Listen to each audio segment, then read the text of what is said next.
네, 오늘은 웨스트민스터 소요리 문답 다섯 번째와 여섯 번째 문답을 보는 그런 시간이 되겠습니다. 우리가 앞에서 살펴봤던 내용을 간단히 정리하자면 제1 문답은 사람이 삶을 사는 첫째 되는 목적은 하나님을 영화롭게 하고 영원토록 즐거워하는 것이다 라고 하였습니다.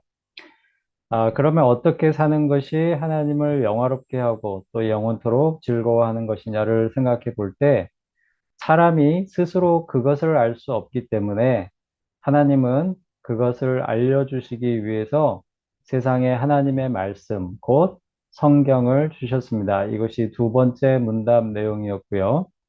따라서 우리는 성경을 통해서 하나님을 영화롭게 하고 영원토록 즐거워하는 방법을 알 수 있습니다. 그런데 그렇게 하기 위해서는 하나님은 어떤 분이신가? 그리고 그분께서 우리에게 원하시는 것은 무엇인가를 알아야 합니다. 즉, 성경의 핵심 메시지는 하나님이 누구이신가? 그리고 하나님이 사람에게 원하시는 것은 무엇인가? 그리고 나아가 그분의 말씀을 따라 살아야 하는 우리 사람은 과연 누구인가를 가르쳐 주는 데에 있는 것이죠. 이것이 세 번째 문답의 내용이었고요. 지난 시간에 나눈 네 번째 문답은 하나님은 누구이신가에 대한 문제에서 먼저 하나님의 속성을 다루는 그런 내용이었습니다.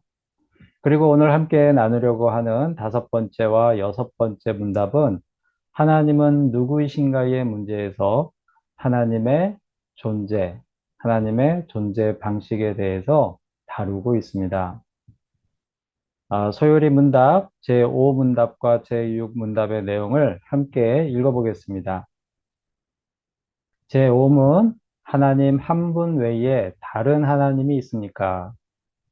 답, 오직 한 분 하나님, 살아계시고 참되신 하나님만 계십니다. 다음 제6문입니다. 하나님의 신격에는 몇 위가 계십니까? 답, 하나님의 신격에는 성부, 성자, 성령, 삼위가 계십니다. 이 삼위는 한 하나님이며 본질이 동일하시고 권능과 영광이 동등하십니다. 네, 이 5, 6 문답에서 가르치는 내용은 무엇이죠?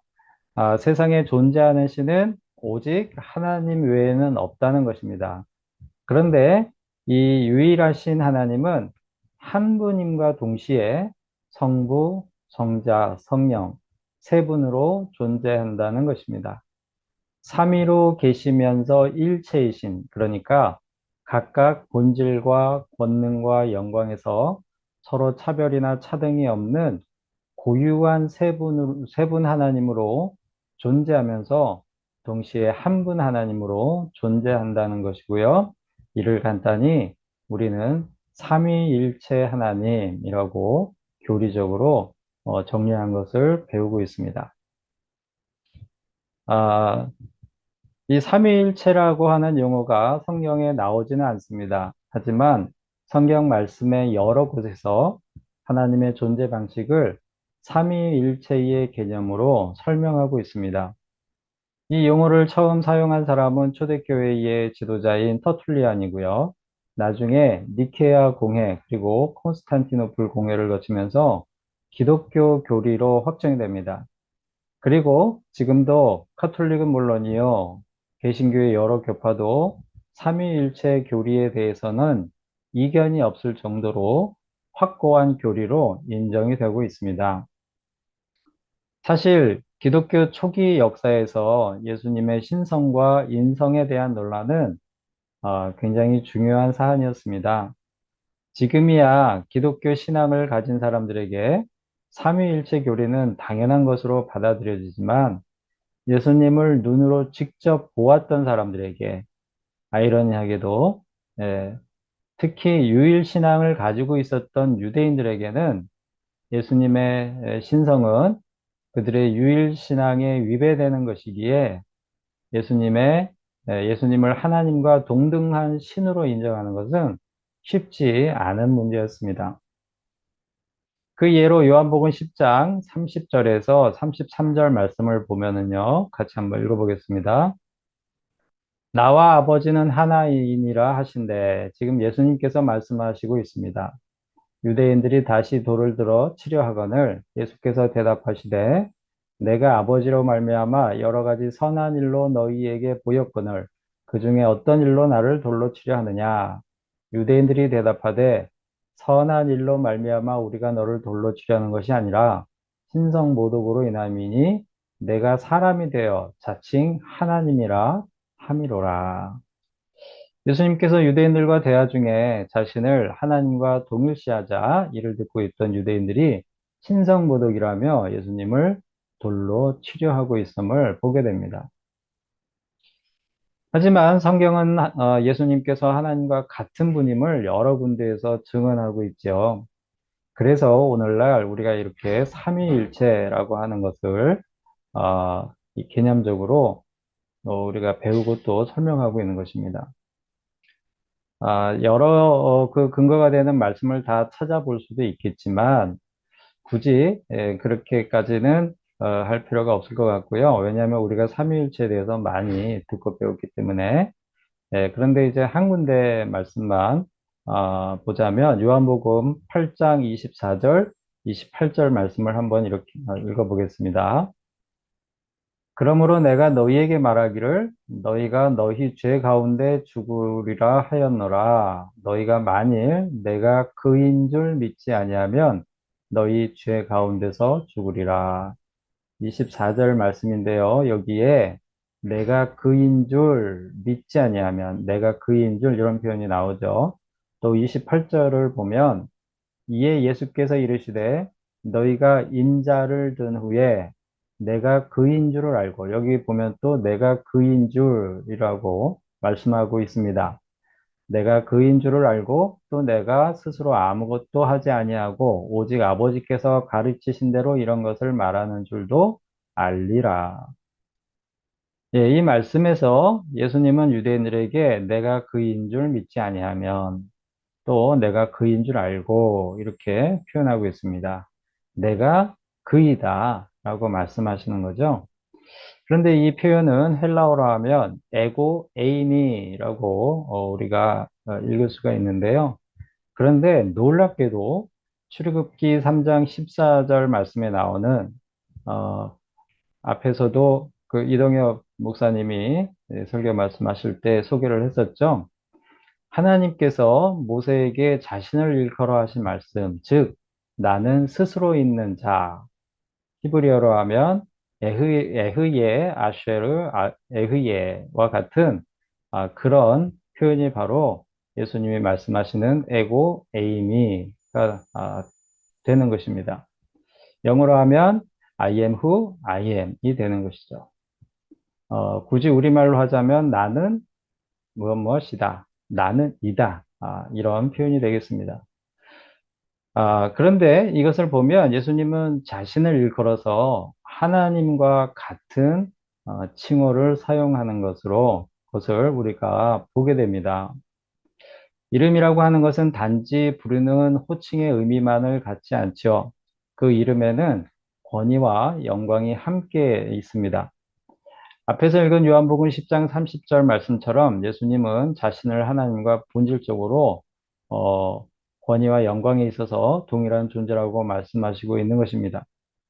이 말씀뿐 아니라 성경에 기록된 예수님의 가르침과 또 행적들이 사람의 능력을 뛰어넘는 신성을 보여주고 있기 때문에 초기 기독교 역사에서 교회들은 예수님의 신성과 인성 모두를 인정했던 것이고 거기에 성령론이 체계화되면서 니케아 공예와 콘스탄티노플 공예를 거쳐서 삼위일체론이 확립이 된 것이죠. 자, 그러면 이 삼위일체 교리와 우리 삶은 과연 어떤 연관성이 있을까요? 사실 오늘 생각하고 나눠보고자 하는 주제는 바로 이 점입니다. 삼위일체 교리를 이성적, 논리적으로 완벽하게 설명하는 것도 또 완벽하게 이해하는 것도 사실은 불가능합니다. 왜냐하면 삼위일체로 존재하시는 하나님의 존재 방식은 신비의 영역이고요. 믿음의 영역이기 때문입니다. 그래서 우리는 하나님은 오직 한 분이시면서 동시에 본질과 권위와 영광이 동일하신 성부, 성자, 성령 세 분 하나님으로 존재하신다는 그분의 존재 방식을 이해하기보다는 믿습니다. 그런데 이 하나님께서 이렇게 삼위일체로 존재하신다는 사실과 하루하루를 살아가는 우리들의 삶과는 어떤 연관성이 있는 것일까? 이 삼위일체 교리는 이를 부정하는 이단들을 물리칠 때 외에는 사실 별로 우리 삶과는 직접적인 관계가 없는 그런 교리인 것처럼 느껴지기도 하지요. 정말 그럴까? 바로 이 점에 대해서 오늘 읽은 본문에 나오는 예수님의 말씀은 매우 뜻깊은 의미를 우리에게 전달해 주시고 있습니다. 그것은 예수님께서 하나님의 존재 방식으로 우리를 초대하고 계시다는 사실입니다. 하나님의 존재 방식으로 우리를 초대하고 계시다. 조금 어려운 말씀이긴 한데요. 저는 오늘 이것을 꼭 같이 나눠보고 싶습니다. 시간이 평소보다 조금 길게 되더라도 양해를 구하겠습니다. 본문 말씀을 다시 한번 읽어보겠습니다. 요한복음 15장 9절에서 10절 말씀입니다. 아버지께서 나를 사랑하신 것 같이 나도 너희를 사랑하였으니 나의 사랑 안에 거하라. 내가 아버지의 계명을 지켜 그의 사랑 안에 거하는 것 같이 너희도 내 계명을 지키면 내 사랑 안에 거하리라. 아멘. 이 말씀은 예수님께서 죽음을 하루 앞둔 시점에 성만찬을 베푸시면서 제자들에게 마지막으로 하시는 말씀이 되겠습니다. 3년 동안의 가르침을 마치시고 제자들에게 하시는 말씀인데 예수님은 제자들에게 자신과 성부 하나님의 관계를 언급하시고 있고요. 그러면서 그와 같은 방식으로 제자들이 자신과 그런 관계를 맺기를 당부하시고 있는 것이죠. 성부 하나님과 자신과의 관계 속에 제자들을 초대하고 있는 것입니다. 자신이 성부 하나님의 계명을 지켜서 그의 사랑 안에 거하는 것 같이 제자들도 자신의 계명을 지켜서 자신의 사랑 안에 거하라는 말씀을 하고 계시죠. 이 말씀의 의미를 14장, 우리가 읽은 15장 앞에 있는 14장을 보면 좀 더 명확하게 알 수 있습니다. 예수님께서 성만찬을 하시면서 자신이 제자들을 떠나 아버지께로 간다고 말씀을 하십니다. 그러니까 제자 빌립이 아버지를 보여달라고 하죠. 그러자 예수님께서 나를 본 자는 아버지를 본 것이다 라고 말씀을 하십니다. 14장 그 앞부분에서. 그리고 나서 10절, 11절에서 이렇게 말씀을 하십니다. 한번 읽어보겠습니다. 내가 아버지 안에 거하고 아버지는 내 안에 계신 것을 내가 믿지 아니하느냐? 내가 너희에게 이르는 말은 스스로 하는 것이 아니라 아버지께서 내 안에 계셔서 그의 일을 하시는 것이라. 내가 아버지 안에 거하고 아버지께서 내 안에 계심을 믿으라. 그렇지 못하겠거든 행하는 그 일로 말미암아 나를 믿으라. 예수님께서 내가 아버지 안에 거하고 아버지는 내 안에 계시다라고 하시면서 그것을 믿으라고 말씀을 하십니다. 이는 곧 삼위일체로 존재하시는 하나님의 존재 방식을 말씀하시는 것으로 볼 수 있습니다. 성부 하나님과 성자 예수님 또는 성자 하나님 이 두 분이 서로 안에 거하심으로 동시에 일체이심을 보여주시는 것이죠. 그런데 이 말씀을 하시고 나서 16장 17절에서 또 이렇게 말씀하십니다. 같이 읽어보겠습니다. 내가 아버지께 구하겠으니 그가 또 다른 보혜사를 너희에게 주사 영원토록 너희와 함께 있게 하리니 그는 진리의 영이라. 세상은 능히 그를 받지 못하나니 이는 그를 보지도 못하고 알지도 못함이라. 그러나 너희는 그를 아나니 그는 너희와 함께 거하시며 또 너희 속에 계시겠습니다. 아멘. 여기에서 말씀하시는 또 다른 보혜사는 아, 누가 될까요? 바로 성령님이시죠. 그런데 이 성령님이 제자들 속에 늘 계실 것이라고 말씀하시고 있습니다. 그리고 20절, 21절에서는 이렇게 말씀하십니다. 한번 읽어보겠습니다. 그 날에는 내가 아버지 안에, 너희가 내 안에, 내가 너희 안에 있는 것을 너희가 알리라. 나의 계명을 지키는 자라야 나를 사랑하는 자니 나를 사랑하는 자는 내 아버지께 사랑을 받을 것이요 나도 그를 사랑하여 그에게 나를 나타내리라. 여기 보니까 20절에서 말씀하시는 그날은 이제 보혜사 성령님이 제자들 속에 계시는 그 날이겠죠.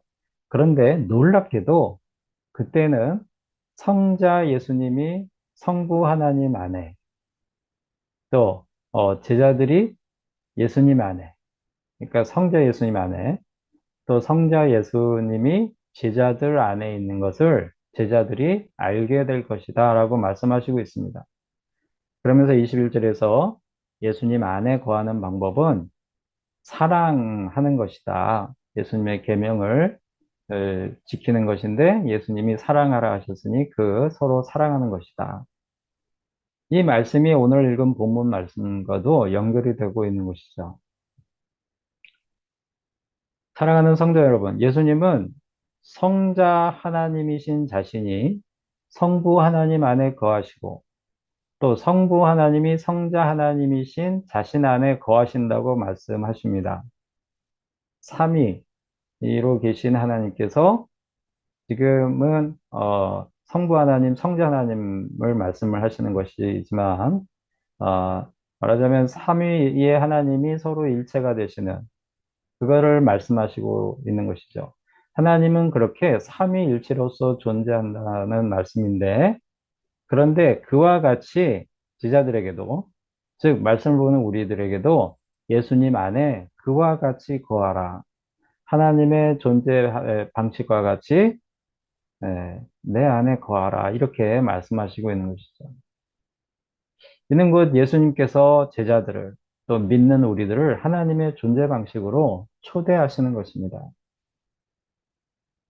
그리고 그것을 가능하게 하시는 분이 있는데 그분이 곧 누구시냐? 우리 안에 계시는 성령님, 보혜사 성령님이신 것이죠. 바로 성령 하나님이신 것이죠. 성령 하나님은 성부 하나님 안에 그리고 성자 하나님 안에 계셔서 하나가 되시는 것인데 그 성령 하나님이 우리 안에도 계시므로 우리도 그 존재 방식 안으로 들어가게 된다라고 하는 것입니다. 아, 좀 어려운 말씀이긴 한데요. 가만히 생각해 보면, 정말, 이 얼마나 놀라운 초대인가. 예수님의 초청이 하나님의 존재 방식으로의 그 존재 방식으로 우리를 부르시는 이 초청이 얼마나 놀라운 것인가, 우리가 생각하게 됩니다. 창조주 하나님께서 보잘것없고 하찮은 피조물에게 자신의 존재 방식으로 존재할 수 있도록 자리를 내어주시는 것이니 이 얼마나 놀랍고 큰 은혜가 되겠습니까? 그러면 하나님의 존재 방식으로 들어간다는 것은 우리 삶에 어떤 의미를 갖는 것일까요? 사실은 하나님을 아는 것만으로도 우리 삶에는 놀라운 변화가 일어납니다. 단지 하나님을 좀 더 아는 것만으로도. 그 예를 우리가 욥에게서 볼 수 있죠. 욥은 자신이 그동안 알고 있었던 하나님께 대한 지식으로 자신의 삶의 문제를 해결할 수 없었습니다. 자신이 겪고 있는 고난도 고난이지만 그 고난에 대한 답을 얻지 못하는 것은 욥에게 있어서 근본적인 삶의 고뇌요, 삶의 문제였으며, 그것 때문에 자신의 그 어려운 처지에서 어떤 희망을 꿈꿀 수 없는 그런 절망 속에 있을 수밖에 없었던 것이죠. 하지만 나중에 하나님께서 그에게 오셔서 직접 하나님에 대해서 말씀하시는 것을 그, 듣고 그가 하나님에 대해서 그가 지금까지 알고 있었던 것보다 더 많이 알게 되자 욥은 그것을 이렇게 표현하죠. 귀로 들었던 하나님을 눈으로 본 것 같이 더 많이 알게 되었다. 그렇죠? 그렇게 되자 그는 자신의 고난이 이때까지 그 자신의 삶에 있어서 굉장히 크고 무겁고 중요했던 그 자신의 고난이 더 이상 자신의 삶의 문제가 되지 않는다는 놀라운 깨달음을 얻게 됩니다. 단지 하나님을 좀 더 아는 것만으로도 욥은 그러한 깨달음을 얻고 그 고난과 고통으로부터 자유로워지는 거죠. 진리가 너희를 자유롭게 한다라고 하는 그 말씀이 욥에게는 이렇게 실현이 된 것이죠. 하나님을 좀 더 아는 것만으로도 이 정도인데 우리가 하나님의 존재 방식으로 들어간다는 것은 얼마나 놀라운 일이 될까요? 우리가 하나님의 존재 방식으로 온전히 들어간다면 우리는 우리 삶의 모든 문제들이 해결되는 것을 깨닫게 되는 것입니다. 예수님은 오병이어의 기적을 경험한 이스라엘 백성들에게 만나와 같이 이 땅에 먹을 양식을 쫓아서 살지 말고 영원히 주리지도 목마르지도 않을 영원한 생명을 위하여, 영생을 위하여 살라고 가르치셨습니다. 여기서 만나와 예수님의 영생은 어떤 차이가 있을까요? 우리가 오병이어의 기적을 많이 들어서 알고 있죠? 그때 이 이스라엘 백성들이 예수님께 찾아와서 만나와 같은 어떤 표적을 구했었죠. 그때 예수님이 영생을 위하여 살라고 말씀을 하셨습니다. 만나는 시간에 매여 있습니다. 먹을 때는 배가 부르지만 시간이 지나면 다시 배가 고파지죠. 그리고 그 배고픈 상태로 계속 시간이 또 흐른다면 그래서 아무것도 또 만나를 먹지 않으면 사람은 어떻게 될까요? 죽게 되는 거죠. 시간에 매여 있는 존재는 시간이 흘러감에 따라 기쁨과 슬픔, 또 환희와 두려움, 불안이 반복됩니다. 그런데 이 땅의 삶에서 기쁨과 즐거움은 짧죠. 기쁨과 행복을 누리는 순간에도 우리는 시간이 흘러서 그것들이 다 사라질까 봐 늘 불안해하고 두려워합니다. 언젠가 사라지지 않을까. 이 언젠가라고 하는 개념이 뭐죠? 시간 속에 있기 때문에 우리가 그런 생각들을 하게 되는 것이죠. 시간에 매여 있는 한, 시간에 매여 있는 존재는 기쁨과 행복이 영원할 수 없습니다. 그래서 시간이 흘러 그것이 사라질 것에 대한 걱정과 불안과 두려움에 쫓겨 살다가 결국에는 모든 존재가 죽음이라는 최악의 상황에 직면하게 되는 것이죠. 하지만 하나님의 존재는 어떻습니까? 하나님은 소요리 문답 제4문답에서 보았듯이 하나님의 속성은 하나님은 영원하며 불변하신 존재입니다. 그럼 영원이란 무엇일까요? 과연 영원이란 무엇일까요? 우리가 음, 영원을 생각을 할 때 뭔가 끝나지 않고 끝이 없고 계속 지속되는 거 그런 걸 생각할 수 있죠. 시간이 멈추지 않고 계속 지속되는 거. 그러니까 기쁨을 느끼는 그 시간이 아무리 길게 흘러가도 그 기쁨이 계속 유지되는 거. 그것이 기쁨이 영원히 지속되는 것 아닌가. 우리가 이렇게 생각할 수 있습니다. 근데 제가 이 부분을 이렇게 묵상하면서 드는 생각이, 영원이라고 하는 것은 시간이, 우리가 매여 있는 이 시 공간이 사라지는 것 아닐까. 하나님의 존재는 시간과 공간을 초월하시기 때문에 과거와 현재, 미래가 없습니다. 지금의 우리 머리로는 이해할 수 없죠. 하지만 그것이 성경에서 가르쳐 주시는 하나님의 존재입니다. 하나님께는 사실 시간이 없는 것이죠. 시간이 사라지는 것. 그것이 영원입니다. 예수님께서 오병이어의 기적을 체험한 사람들에게 영생을 말씀하시는 것은 결국 시간이 사라져서 굶주림도 목마름도 없는 오로지 서로 사랑함으로 최고의 만족을 얻는 삶만이 존재하는 하나님의 나라를 소개하시는 것이었고요. 그것으로 그들을 초대하셨던 것입니다. 그런데 그들이 어떻게 했죠? 그것을 깨닫지 못하고요. 그것을 바라보지 못하고 소망하지 못하고 그들은 결국 자신들이 얻고자 했던 만나를 얻지 못하자 예수님을 다 떠났다고 합니다. 그 요한복음 6장에 나오죠. 그 다 떠나니까 예수님이 제자들에게도 너희들도 나를 떠나겠느냐 이렇게 물어보는 그 장면이 나오지 않습니까? 그 말씀에 보면 그때부터 많은 사람들이 예수님을 떠났다 이렇게 나와요.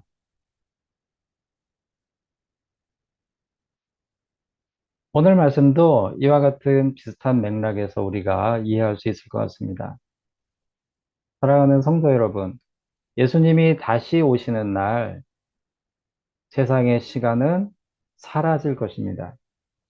사람들이 시간의 흐름 속에 겪었던 수많은 희노애락도 사라질 것입니다. 바로 그때 믿음을 가진 자들은 삼위일체로 존재하시면서 시간을 초월하시는 하나님의 존재 방식 속으로 들어가게 되는 것입니다.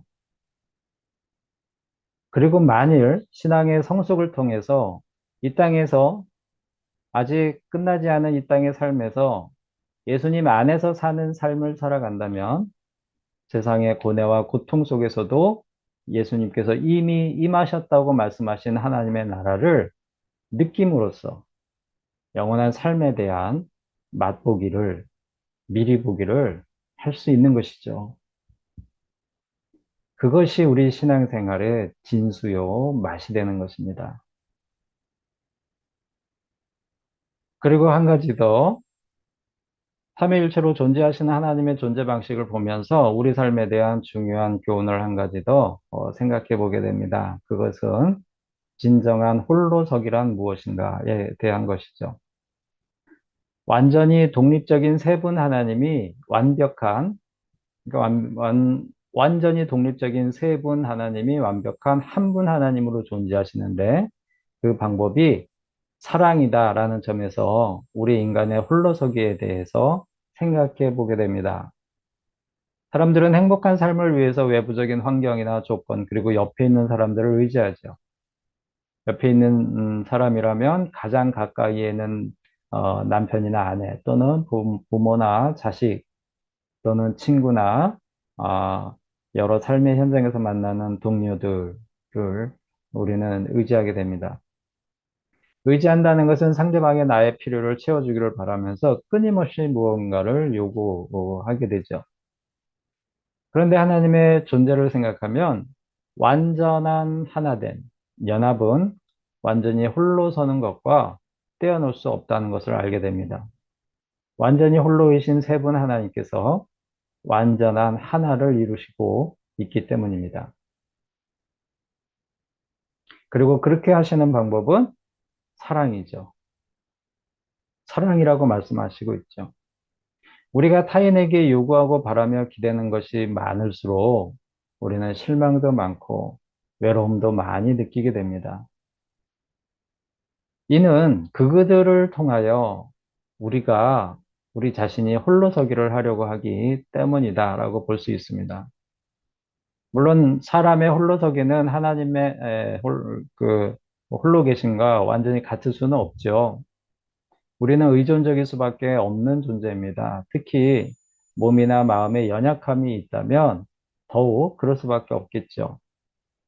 하지만 사람에게 있어서 홀로서기란 남의 도움을 전혀 받지 않는 것이 아니라 사람보다 먼저 하나님을 의지하는 데 있다고 볼 수 있습니다. 그렇게 할 때 비로소 타인과의 참된 연합을 이룰 수 있습니다. 그러니까 누군가를 의지해서 홀로서는 게 아니고 하나님을 의지해서 내가 홀로선 다음에 그 다음에 만나서 하나가 되는 것이다. 바로 이런 것이죠. 삼위일체의 하나님의 존재 방식은 바로 그 점을 우리에게 가르쳐 주는 것입니다. 하지만 하나님과 같이 우리가 먼저 홀로 서지 않으면 우리가 꿈꾸는 우리의 연합, 우리의 하나됨은 결국 무너지고 실망과 상처만 남게 될 것입니다. 그러므로 우리는 먼저 홀로 서기를 해야 되는데 그 방법은 하나님과 같이 사랑하는 것이죠. 하나님은 고린도전서 13장 4절에서 8절 말씀에서 사랑이 무엇인지 우리에게 가르쳐 주십니다. 너무나 유명한 말씀이죠. 사랑은 오래 참고 사랑은 온유하며 시기하지 아니하며 자랑하지 아니하며 교만하지 아니하며 무례히 행하지 아니하며 자기의 유익을 구하지 아니하며 성내지 아니하며 악한 것을 생각하지 아니하며 불의를 기뻐하지 아니하며 진리와 함께 기뻐하고 모든 것을 참으며 모든 것을 믿으며 모든 것을 바라며 모든 것을 견디느니라. 사랑은 언제까지나 떨어지지 아니하되 예언도 패하고 방언도 그치고 지식도 헤아리라. 사랑은 우리를 홀로 서게 만들어줍니다. 타인을 의지하기보다 우리가 먼저 사랑하기 때문에 그래서 참을 수 있게 해주고요. 끝까지 부드럽게 그를 대할 수 있도록 해줍니다. 그리고 타인을 의지하지 않고 홀로 설 수 있기에 그런 마음을 가지고 있기 때문에 시기할 필요가 없고요. 내 것을 자랑할 필요도 없고 교만할 필요도 없고 타인에게 무리하게 굴지도 않습니다. 사랑이 있다면 말이죠. 그리고 자신만의 이익을 도모하지도 않고 무턱대고 화를 내거나 악한 행동을 하지 않습니다. 옳지 않은 일을 그냥 두고 보지 않고 진리에서 참된 기쁨을 누리게 되며 사랑하기 때문에 하나님 안에서 모든 것을 참고 모든 것을 바라고 또 시간 속에서 겪는 모든 아픔과 고통을 견뎌내게 됩니다. 그래서 시간이 사라지는 그 순간에 세상의 모든 희노애락이 멈추는 그 순간에도 존재의 기쁨과 만족을 누리게 해주는 것이 바로 사랑인 것이죠. 오늘 말씀이 좀 길었는데요. 삼위일체로 존재하시는 하나님을 보면서 이 삼위일체라고 하는 우리 교리를 우리가 배울 때, 접할 때, 삼위일체로 존재하시는 하나님의 모습을 보면서 우리는 사랑함으로 그런 삶과 존재를 꿈꿀 수 있는 것입니다. 물론 우리가 하나님과 똑같이 되는 건 아니죠. 하지만 지금과는 차원이 다른 그런 삶, 그런 존재가 될 수 있다는 것을 우리가 꿈꿀 수 있다는 겁니다. 그 존재 방식으로 우리를 초청하시는 예수님의 부르심에 믿음과 사랑으로 응답하는 우리 모두가 될 수 있기를 바랍니다. 다 같이 기도하시겠습니다. 성부, 성자, 성령 하나님, 삼위로 계시면서 한 하나님이신 우리의 창조주께서 저희를 너무나 사랑하셔서 보잘것없는 피조물임에도 하나님의 존재 방식으로 초대하여 주신 그 은혜에 무한 감사를 드립니다. 저희 모두가 삼위일체 하나님의 사랑을 본받아 하나님과 이웃을 사랑함으로 하나님 안에 거함으로써 영생을 누리는 존재가 되기를 소망합니다. 성령님께서 저희 안에 그것을 이루시고 그것이 참된 행복임을 이웃에게 전하는 저희들이 되게 하여 주시옵소서. 예수님의 이름으로 기도합니다. 아멘.